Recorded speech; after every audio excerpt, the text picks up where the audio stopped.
सबसे ज्यादा डर कब लगता है पता है?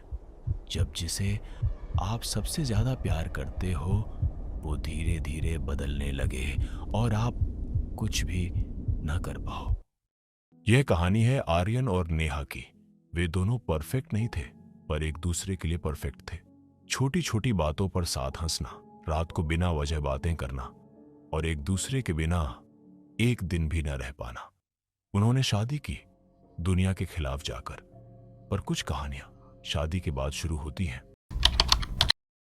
शादी की रात थी, बारिश हो रही थी और सड़कें खाली थीं। आर्यन गाड़ी चला रहा था, नेहा उसके पास बैठी थी। सब कुछ सामान्य था जब तक आर्यन ने उसे नहीं देखा।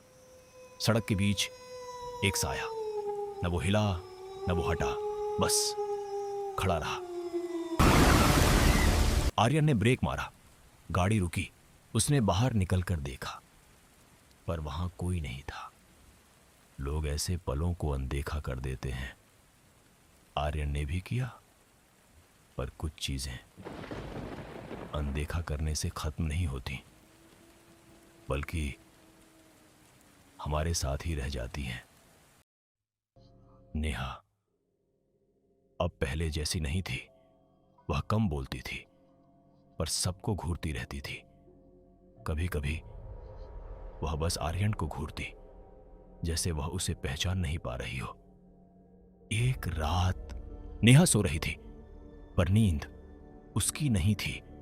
वह एक ऐसी जगह जाती थी जहां सिर्फ अंधेरा था और कोई उसका इंतजार कर रहा था।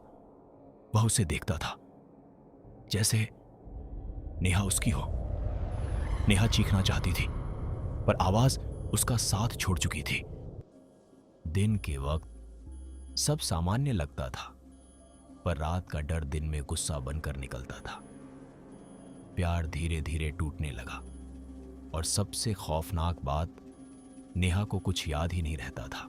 एक रात आर्यन की आंख खुली और उसने नेहा को देखा।